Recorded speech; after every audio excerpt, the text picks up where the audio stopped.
Being in a small town like this, you deal with a lot of people that you know, and they all expect breaks. I'm not going to sit there and be a patsy and get run over top of. The Bark and Boom, where opportunity abounds on both sides of the law. Stop! I have a weapon. It's just constantly going, just boom, boom, boom, boom, boom. The Boom brings money and a chance to dream big. It's an anti-theft device for vehicles. Gonna bring my rusty cage. I don't want to be 80 to 100 hours a week for the rest of my life. But where there's everything to gain, there are often those with nothing to lose. The narcotics issue is big in Sydney, and it has grown. You're the one that caused the problem. Look in the mirror. I've watched families torn apart. I'm terrified. I never would have lived this way before, ever, ever, ever. I've watched people's lives ruined. This law enforcement is kind of my life. This is the big time now. I'm gonna break my rusty cage. I'm gonna break my rusty cage.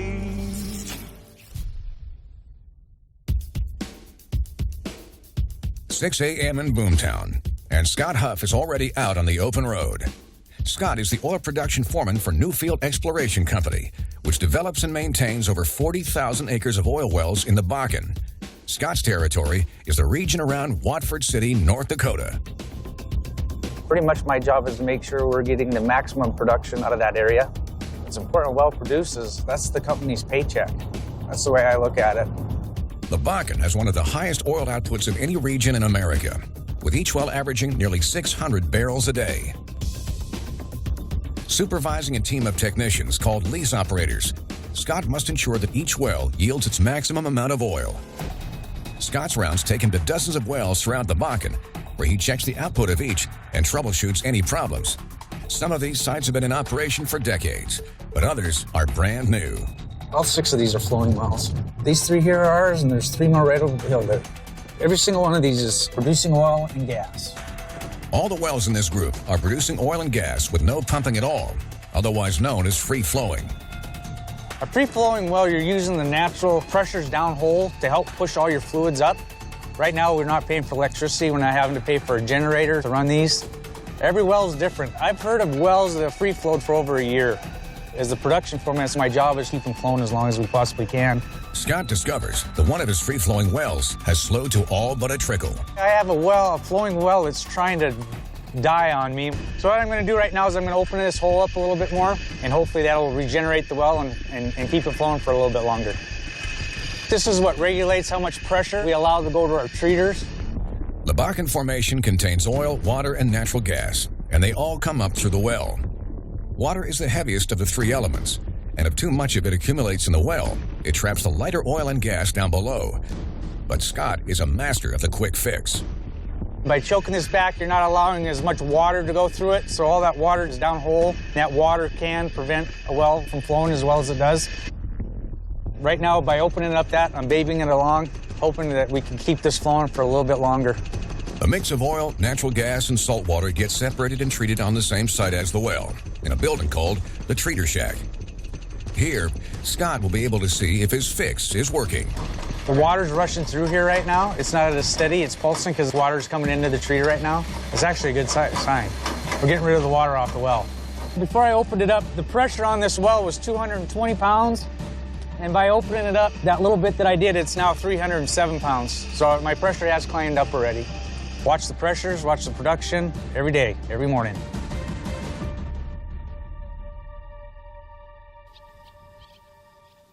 You want to go get the paper and the pens for us? Okay, I'm going to go get stuff down here. Ben Moorhead can usually be found transporting oil around the Bakken. Spending 70 hours a week in his truck gives him plenty of time to think. Everybody's called me a dreamer. I've always had ideas. For some reason, my mind won't shut off. Today, I'm dedicating my time to going after an invention that I thought of years ago. He's assisted by his 5-year-old son, Titan. I need that on the table. There are so many tractor-trailer trucks serving the oil industry in the Bakken that they now account for nearly half of all road traffic in the region. Truck parts have become a valuable commodity, and vehicle theft is on the rise. Ben has an idea for a lockbox that will secure a vehicle's stick shift. It's an anti-theft device for vehicles, semi-trucks, and cars. I'm going to come up with the drawings, look up the information that I need to get my patent application, go down to the hardware store, see if I can put this thing together for a prototype. Let's go. This isn't Ben's first crack at developing an idea. Ben's wife, Phoebe, has seen this before. Ben has had a lot of ideas, and I will never say that any of them weren't good ideas. His problem is just follow through. Once it gets a little too difficult for him, he just quits. I'll get this hook. And I tell her, but she doesn't understand, that I haven't done anything with it because I have mouths to feed. This is the reason everything that I come up with gets put on hold. This is the reason that I don't have any follow-through, as she likes to say. Now it's up to Ben to prove to Phoebe that he can turn an idea into something real. Feel how heavy this thing is. It's very heavy. Can I get the hook for my invention? What are you inventing? I don't know. Well, that's the thing. You got to know what you're inventing before we can start buying materials for it. Something that has a bunch of hooks. Something that has a bunch of hooks. I think we have stuff at home that'll work. Now that I'm up here in the Bakken, I have the expendable income to actually go forward with some of these things, and I think she's going to see a lot of things change. You know what kind of box you deliver roses in? Yeah, That would be perfect. that kind. I can wrap this up in tape for a visual display. That's perfect. Can you get me a box? You can have half of this one. Okay. I'll cut it, okay? Okay. All right. Putting your money where your mouth is, but you gotta have the money to do it. So we'll see what happens. We gotta see what time it is. We gotta pick your brother up soon. So you ready to help me build my invention? Yeah. All right. And I'm ready to build my invention.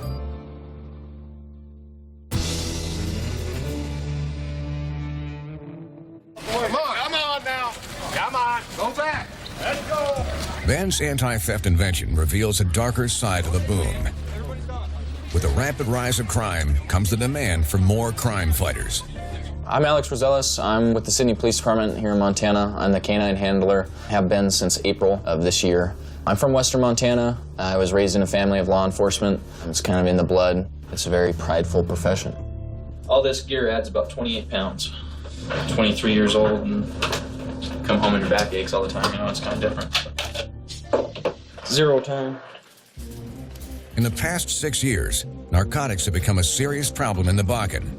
While police departments struggle to keep up, drug prosecutions have skyrocketed by about 200%. The narcotics issue is big in Sydney, and it has grown tremendously in the last couple of years. We're seeing a huge increase in drug arrests. We're seeing a higher level that we're having to use, as far as force goes, just to try and control the situation. I mean, we're seeing drug-related crimes that increase. Just the other night, I was on the ground for 2 minutes wrestling this guy who was high on meth. This guy kind of looked like our guy from last night. We have been hiring continuously since I started here. We've never been at full staff, just because we gain a guy but then lose two. Gain a guy, lose one. When you can go make $120,000 a year and be sitting good rather than making 40, it does affect the department as a whole because you get people leaving to go to the oil field. At just 23 years of age, Alex is already the second most senior patrol officer on the force. Do you have a driver's license on your registration and proof of insurance? The thing is, I just got this vehicle. I just got done with the wedding right now. All right, well, just do me a favor, hang tight, and I'll be right back to you, okay? This law enforcement is kind of my life. This is where I belong, so I'm staying. What are you saying? It's a pipe right there, that is fun. Nice. He lied to me. My partner just told me that there's a pipe right there. Why don't you go ahead and hand it out to me? And the other one, too? Best thing we can do is just keep making the arrests and keep trying to get it off the streets and out of the schools. Your court date on there is September 15, 2014 at 10 o'clock with Judge Moore, and that's upstairs in the courtroom. What's next? We're going to try and do that again, but on a larger scale. We're always hunting for the mother lode. In the Bakken, where crime is also booming, the justice system is still struggling to keep up. At the Sydney courthouse, like in the days of the Old West, Judge Greg Moore presides alone against a flood of lawbreakers and troublemakers. You've got to sit there and it's just constantly going, just constantly, boom, boom, boom, boom, boom. I'm in this room from 7 to 7:30 in the morning. Sometimes we get out at 7:30 at night. It just depends on what that particular caseload is. When we go into the room and I'm wearing the black dress, we're on a different level. I said, there's professionalism that's there. I've got to advise you of your rights and make sure you understand them. So it's not like, oh, gee golly whiz, No, this is the big time now when you walk through that door. So where have you been staying? Because I think the answer to the next question, if it goes pretty much the way it has been for the last year around here, is my best friend Bubba's house, who has no last name, and I really can't describe where he lives. So where have you been staying since you were released I wish I knew an address. I'm not going to sit there and be a patsy and get run over top of. I don't want to run over. So when I ask you a question, I want an answer to the question. Because right now my decision's pushing a button on this phone and sending you back down there. Because good faith has a lot to do with everything, and you're not dealing in it. I'm not used to this. Wait a minute. Okay, there's 1. There's 2. There's 3. So all I'm asking you to do is give 100%, not 110. 100, just like the rest of us do. 16, 17, 18 pages of criminal history. All right, so you are familiar with how this process works. But it's the ones that sit there and basically wave at you like this, but only use one finger. You're the one that caused the problem. Look in the mirror. I'm the one that's giving you the tools to work with it. But if you decide you want to go to jail, I'm not putting you there. You are. It's just my pen has to sign a piece of paper to make it all work in the legal process. What I have here are 2 citations that were issued by the Sydney Police Department that allege criminal possession of dangerous drugs initiated as a first offense. The oil money in the Bakken has led to a disturbing boom in the sale and distribution of illegal narcotics. In 1 year alone, methamphetamine seizures in a single county jumped 600%. Drugs and alcohol have been basically the main catalyst for everything that we do here. We'll have the felony thefts and all that, but it's drug-fueled because they've stolen to fuel the habit. People that started with marijuana, alcohol, progressed to meth, cocaine, heroin. We've seen about every drug in the world, but the bottom line of this is I've watched families torn apart, ruined. I've watched people's lives ruined. You can make a lot of money up here, but you don't want to spend it this way. You don't want to just wait and just kind of bury your head in the sand and think it's going to take care of itself, because it won't. All right? Any other questions? All right, good luck, man. Hello. Hello, it is me. How are you? I'm good. It looks like it's going to be a very rare Monday, and I'm going to get out of here on time. Sounds great. You want to have a glass of wine and watch the sprinklers? I'd love to. Oh, good. Okay. All right, see you then. Okay, bye. Bye.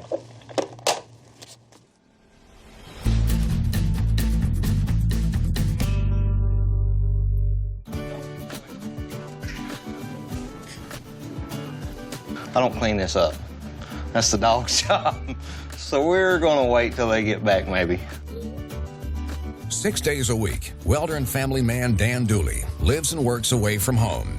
This Sunday, while his wife runs errands, Dooley's making up for lost time. Now you look like the insane clown posse, son. Usually on weekends, she takes care of us. She runs around, does errands during the day, and me and the boy hang out. So I can get all the girl training that Grandma and Mom and all the girlfriends have put on him. I can neutralize that. We watch Pulp Fiction, Top Gear, Westerns, you know, good standards, good morals, and I don't know, this is my first shot at fatherhood, so gotta do it right.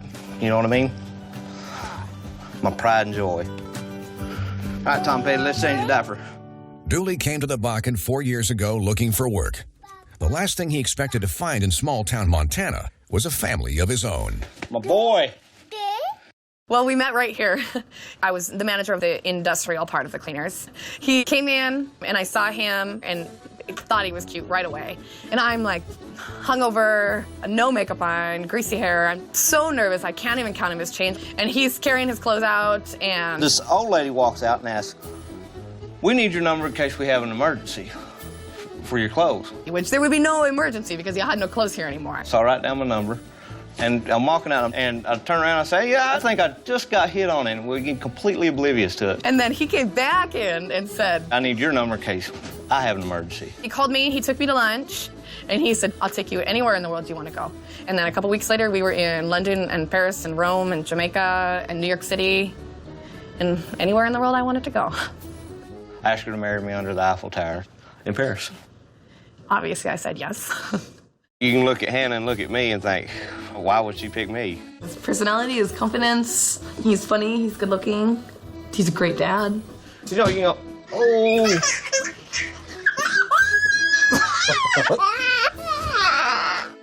Oh, it's all right, baby boy. Let me see.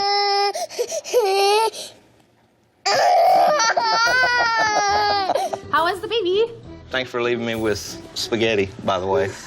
And no dogs to clean up the mess. I appreciate that. Chino, come here. Chino. Oh, my hair. Your hair looks beautiful, baby. Come here. Oh.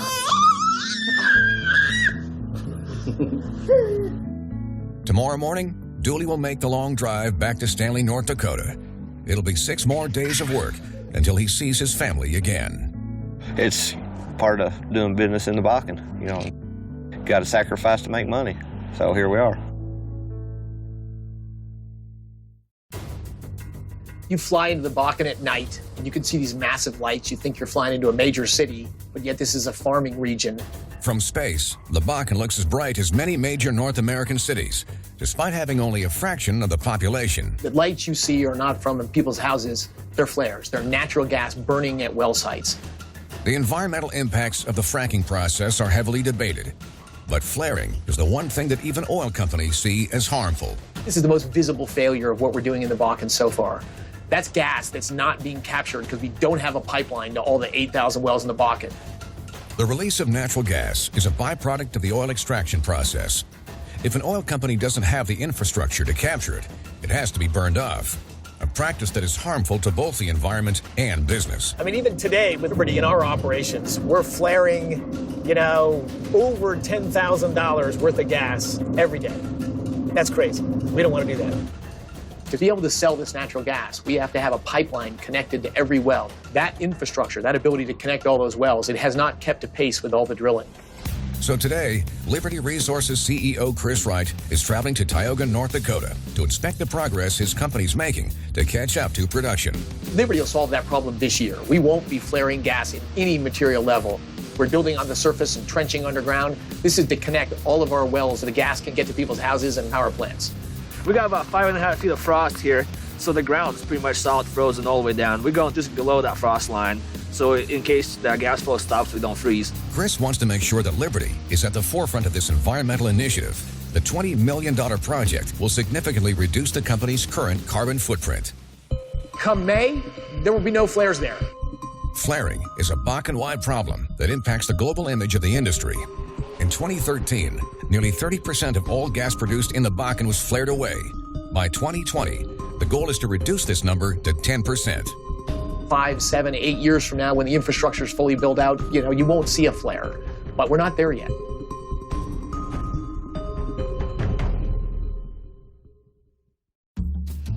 Ben Moorhead has 2 sons, Titan and Falcon. Falcon is in 1st grade and has been at school all day. After battling the poor economy in Arizona, Ben moved his family to the Bakken a year and a half ago. The boom has provided full-time work for the Moorheads and enough disposable income to pay for a new Hummer.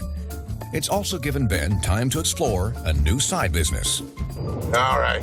You ready for the fun power slide? Yeah. Here we go.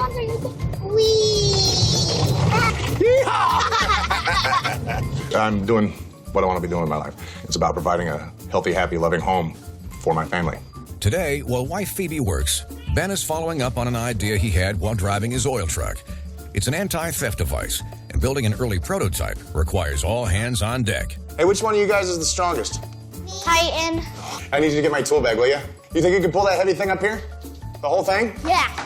Yeah, because he was, whoa, this is going to be happening. Oh, that was heavy. I don't need help. Never mind. Now move. It's heavy.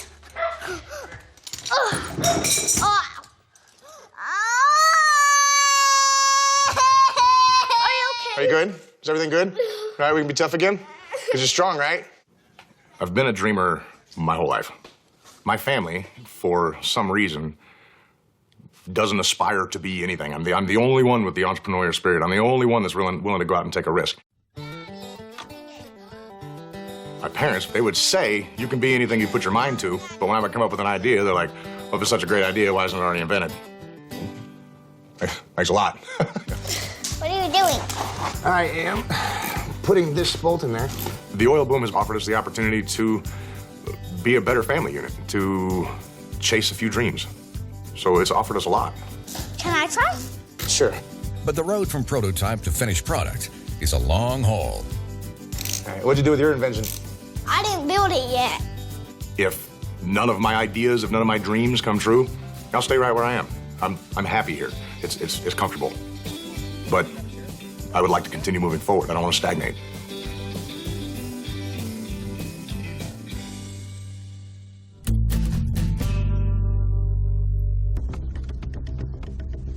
As an oil production foreman, it's Scott Huff's job to make sure all the wells in his region are producing safely and to capacity. With over 15,000 barrels of oil on the line each day, there's a lot of income riding on Scott's ability to perform. It's a ton of pressure for just one man, and a big change from Scott's first job in the Bakken. I actually moved to Fairview from Coeur d'Alene, Idaho, to help my dad with the grocery store in there. It was boring, and he didn't pay as much as the oil field. Like in all jobs, some days are harder than others. Hi, this is Scott. Well, this thing ain't pumping. What do you mean it's not? It ain't pumping, it won't start. Every minute the wells aren't producing, Scott's company loses money. Did you try your overloads? Yeah, nothing's tripped. Shut the power off and wait for about 30 seconds to 45 seconds and then turn it back on and see? I did that too. All right, I'll come over there. All right, sounds good, Scott. Okay, bye. Yeah, bye. When we lose power, our well goes down, we lose production for the day. It has a big effect on our numbers, our daily barrels. But when they are down, we try to get them back as soon as possible. Unlike their younger, free-flowing counterparts, these wells must use electrically powered pumps to extract their fluids from the ground. Trouble is, none of these jacks are pumping. Checking fuses on the power poles. Everything looked good. Over the years, Scott's learned dozens of tricks to keep his wells going. After a few adjustments, he decides to give the first pump a try. This is a pumping unit, or a pump jack, some people refer to it as. The purpose of this is to bring fluid up from downhole up to the surface and put it into our treaters. So electricity powers our motor, which is attached to a belt. That's the action of the rods. That's the pump going down. On the way down, it grabs the fluid, and when the horse's head comes back up, you're pulling the fluid towards the surface. Joining Scott is John Harrod. He's a geological engineer that usually works out of Newfield's head offices. Double wrench it. I just don't want to cross-thread it. Just getting your hands dirty is good every once in a while. It's tough to sit at a computer and participate from a distance, and so any chance we get to come out, learn from these guys, and also help out where we can is a great opportunity. It gives you a much better appreciation for what the guys are doing. It's 8 o'clock, it's raining, it's cold outside, and there's still work to be done. It looks like Scott's fixing something that I messed up, I think is what's going on there. Were those cross-threaded? He's not talking to me, so maybe he is fixing something that I messed up with. Were they cross-threaded? No, they were just on the wrong tube was on the wrong part. An engineer mistake is what that is. It was an engineering mistake. Exactly. Look good on paper. Scott has now been on the job for 13 hours, but there's still one last well to check before he can turn in.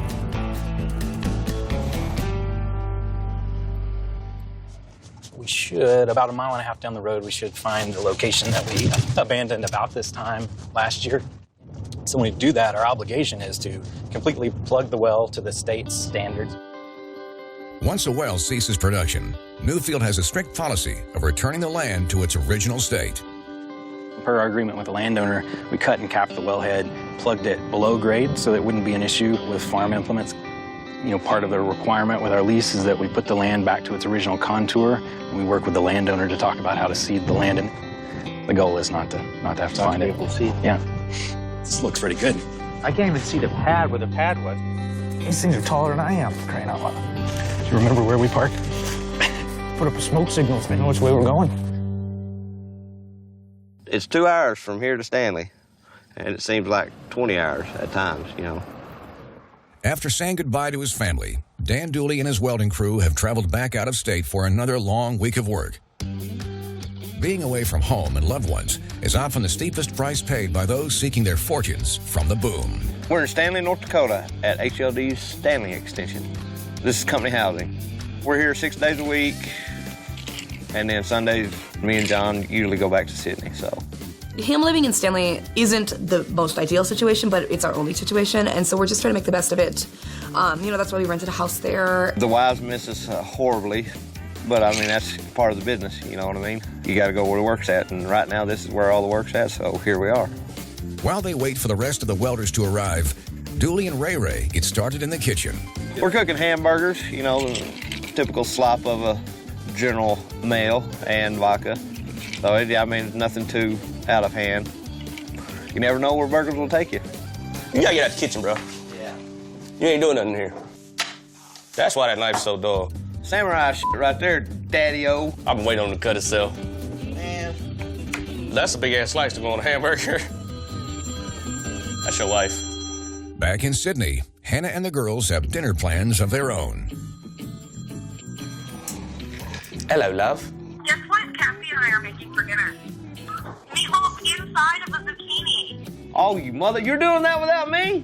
I picked that zucchini out. She took it and she carved it out and done like a meat deal and then put it together and then, yeah, some bullshit is what that is. You're welcome. Hey, when's the last time you had that red button happen to you? No, you didn't, did you? I did. Ah, you in so much trouble. Hey, hey, hey. I will be doing the hanging up from now on. Oh, yeah. Hung up on you? Yes, yeah. Well, she's cooking that zucchini. I got out of that deal. I picked the zucchini out. The guy gives me the recipe, and she's cooking it without me. Welcome to being away from home.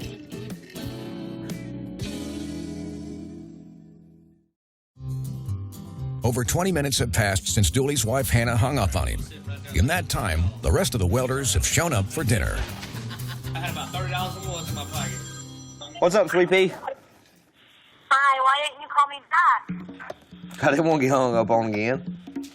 What you're supposed to do when I hang up on you?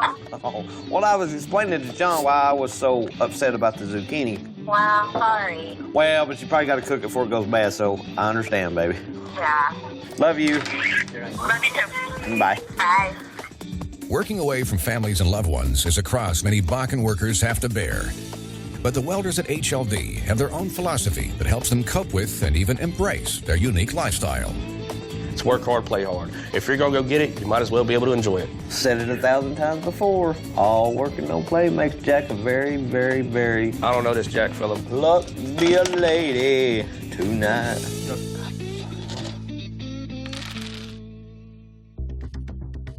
At just 23 years of age, Officer Alex Rosales is Sydney, Montana's first canine handler in over 30 years.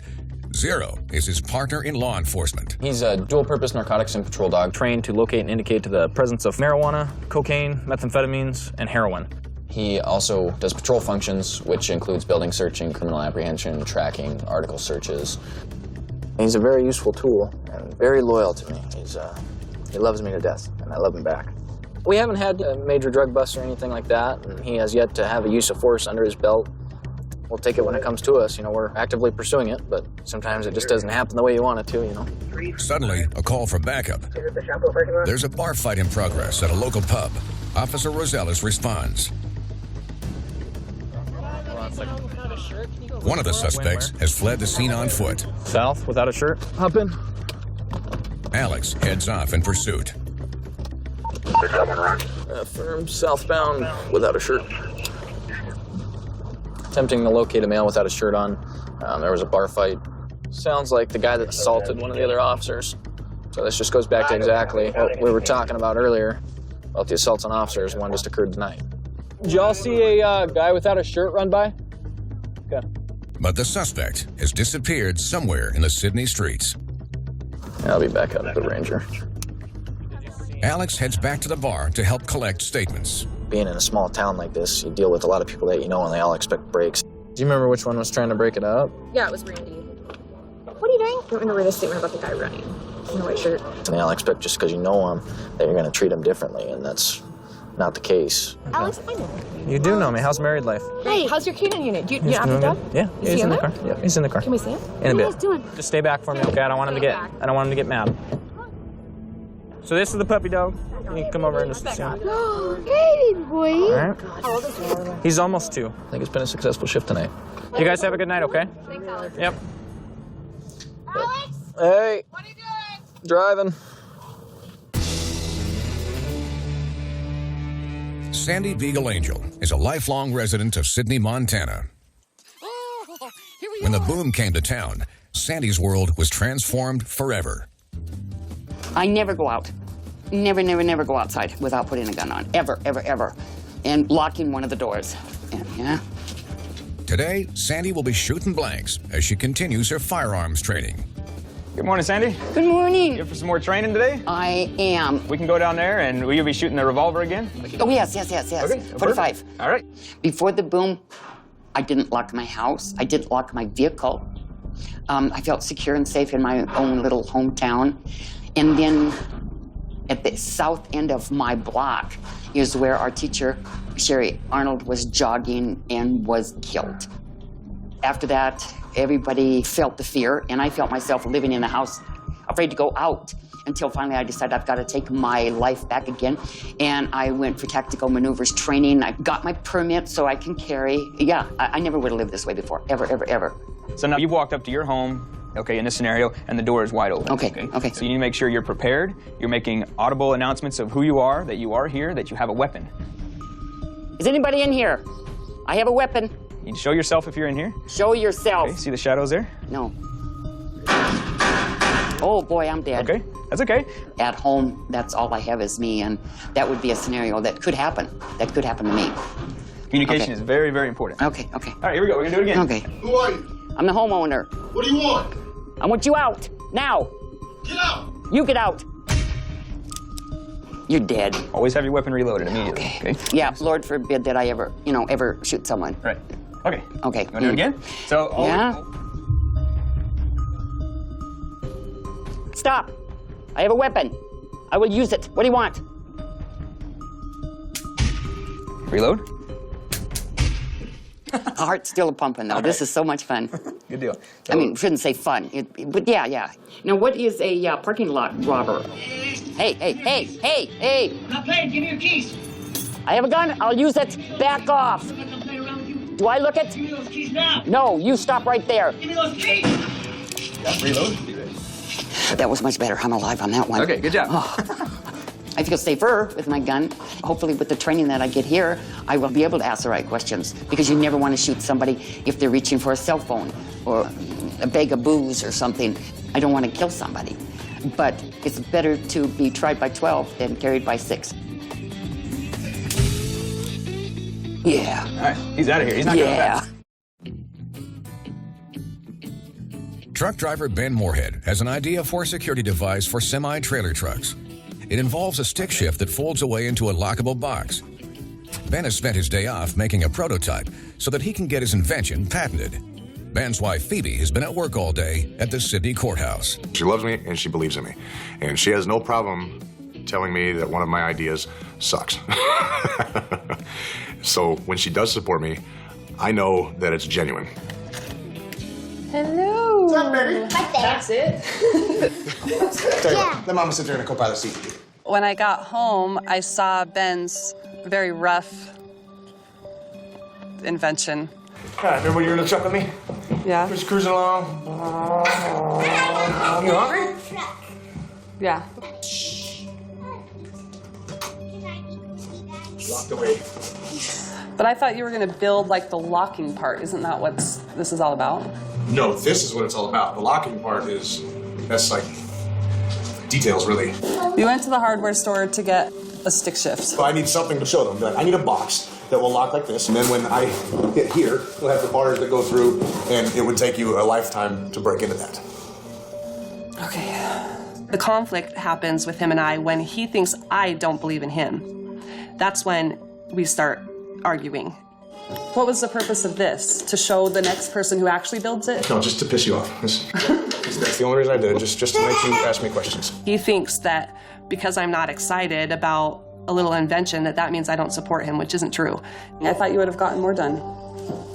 That's all. This is what I needed to get done. To do for what? For what purpose? For demonstration purposes. Just demonstrating to me or demonstrating to the patent application people? Because anybody can do this. Phoebe once worked at a fabricating shop that designs and builds parts for the oil industry, so she knows what it takes to get an idea off the ground. You have to patent something that exists. Didn't I say I'm going to take this to somebody that can build a prototype? Yeah. I think you need to call Greg Onquist on Monday and ask him how much he wants to charge you. Then we look at our budget and figure that out then, but you need to start with a phone call, which you don't like to do. I can call him. Right now, our lives are fantastic.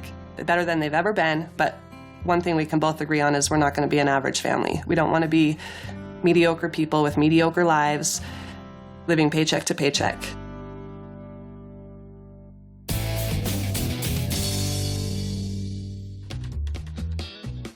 month ago, Tony Miller was on the verge of buying a brand new house in a Williston, North Dakota subdivision. But instead of becoming a homeowner or continuing to rent, Tony's settling for a somewhat simpler option, a fifth-wheel motorhome. I chose the fifth wheel because it was my best option at the time. You're still $1,000 a bedroom up here, or close to it. It's about the smallest bedroom I've ever seen in my life. There's some 4 bedrooms I know that were $3,000. I don't need a 4-bedroom, and I don't need to pay $3,000. I'd much rather just live by myself and stay away from anybody else. 35 years old, I don't want roommates, not in college. I'm gonna stay here for a couple months, and hopefully I can find another place that's got everything that I need for the winter. But with the North Dakota winter fast approaching, Tony's not taking any chances. He's spending the day insulating his new home. If you don't keep heat underneath these campers in 40 below, your sewer line will freeze, your water line will freeze, you'll bust all your lines. So I have never lived in a camper all winter long, so this will be a first. Tony came to the Bakken 3 years ago, looking for a better life. Though he makes a comfortable 6-figure salary as a well inspector, not everything is going as planned. I don't want to be 80 to 100 hours a week for the rest of my life at all. Eventually, I do want to be able to get off work at 5 o'clock to go home with my wife and kids, grandkids, or whatever's going on at that point in my life. Recently, when a former girlfriend came to visit, Tony had hopes of a rekindled romance. I was extremely happy to hear from Ashley. I have to go home with him. No, thank you. But you can't just assume that things are going to go back to what they were. I'm not allowing anybody to become friends with me at the bar for any reason. That sounds like a really lonely. It is a lonely life. It's horrible. While financial gain comes easy in the boom, planning a future does not. She understands that I'm up here to make money. This is a career. I'm not in my 20s anymore. The guys that are in their 60s and 70s that are still working 70, 80 hours a week, do they look happy at work? Generally not. Maybe you didn't succeed far enough. I don't know, but no, I don't want to be 60 working 70 hours a week. Retire young would be great. That's the dream, you know what I mean? And if that dream comes true, then so be it. But it doesn't always work out like that.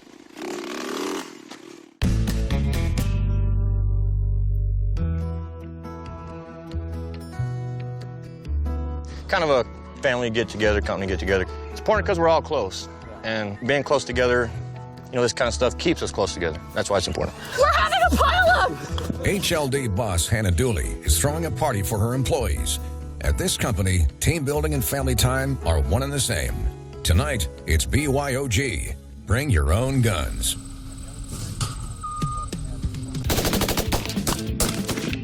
This is mine and Hannah's family, is our business.